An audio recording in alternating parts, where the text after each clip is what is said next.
Здравствуйте! Смотрите в сегодняшнем выпуске. Гурбангулы Бердымухамедов предложил создать новую группу молодых коневодов. В Туркменистане готовится премьера фильма по мотивам поэзии Махтумкули. Впервые за 16 лет австрийско-туркменское общество провело заседание в Ашхабаде и другие новости. Предложение о создании новой группы молодых коневодов выдвинул в ходе рабочей поездки в город Аркадак и встречи с юными любителями ахлытекинских скакунов национальный лидер туркменского народа Гурбангулы Бердымухамедов.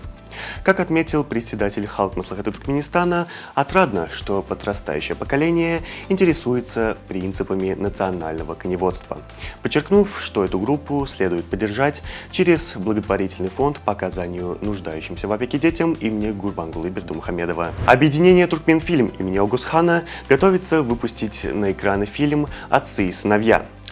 Лента посвящена семейным ценностям, преемственности поколений и традициям туркменского народа. В основу сюжета легли произведения Махтумкули, а также размышления и идеи национального лидера туркменского народа и его книг «Смысл моей жизни» и «Продолжение смысла моей жизни». В Ашхабаде состоялось ежегодное заседание правительства и членов австрийско-туркменского общества. Главной темой повестки стало укрепление взаимовыгодного сотрудничества между Туркменистаном и Австрией.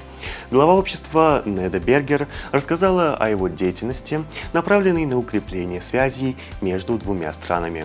В ходе оживленной дискуссии обсуждались возможности партнерства в различных сферах экономики.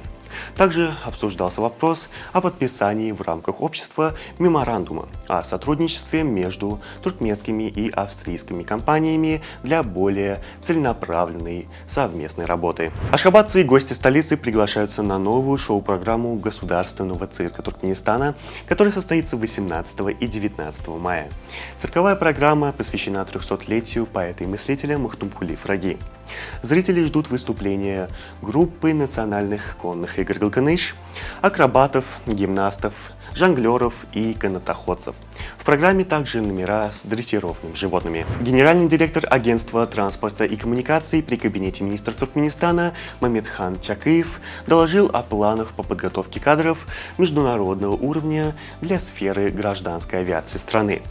Предлагается организовать обучение специалистов в соответствии с требованиями Международной организации гражданской авиации, что привлечет к обучению не только местных, но и зарубежных специалистов. Министерство строительства и архитектуры Туркменистана объявило тендер на строительство центрально-административного здания компании почтовой связи Туркменпочта в Ашхабаде.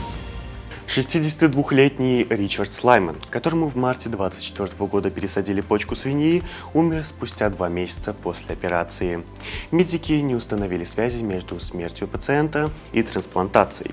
Слайман страдал от гипертонии и диабета 2 типа. В 2018 году ему пересадили донорскую почку, но спустя 5 лет она перестала функционировать. В марте 2024 года ему пересадили почку генетически модифицированной свиньи, в которой были заменены гены животных на человеческие.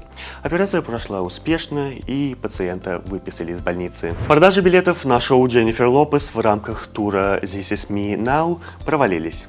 Билеты на сайтах можно купить всего за $10, что дешевле, чем кепка из мерча певицы. Звезда столкнулась с крайне низким спросом и уже отменила несколько концертов. Эксперты полагают, что причина провала кроется в неудачном маркетинге. Государственный комитет Туркменистана по физической культуре и спорту объявил о проведении международного тендера на определение подрядчика для капитального ремонта Олимпийского водно-спортивного комплекса Туркменбаши в Ашхабаде. К участию в тендере приглашаются индивидуальные предприятия, государственные строительные компании и иностранные компании строительного профиля. Ведущие боксеры Туркменистана примут участие во 2-м Всемирном олимпийском квалификационном турнире по боксу, который состоится в Бангкоке с 23 мая по 3 июня. На этом престижном турнире разыгрываются путевки на Олимпийские игры 2024 в Париже. Более того, Туркменистан рассматривает возможность организовать в ближайшем будущем чемпионат Азии по боксу. Проведение столь престижного континентального турнира станет важной вехой в развитии бокса в Туркменистане. Московский футбольный клуб «Динамо» обыграл Калининградскую «Балтику» и возглавил турнирную таблицу РПЛ. Бело-голубые набрали 53 очка и за 2 тура до конца чемпионата на 2 балла опережают идущий вторым петербургский «Зенит». Для завоевания чемпионского титула «Динамо» необходимо одержать еще 2 победы. На сегодня это все. Желаю вам хорошего завершения дня. Увидимся завтра. И не забывайте, что Туркмен Портал ваш самый надежный источник новостей.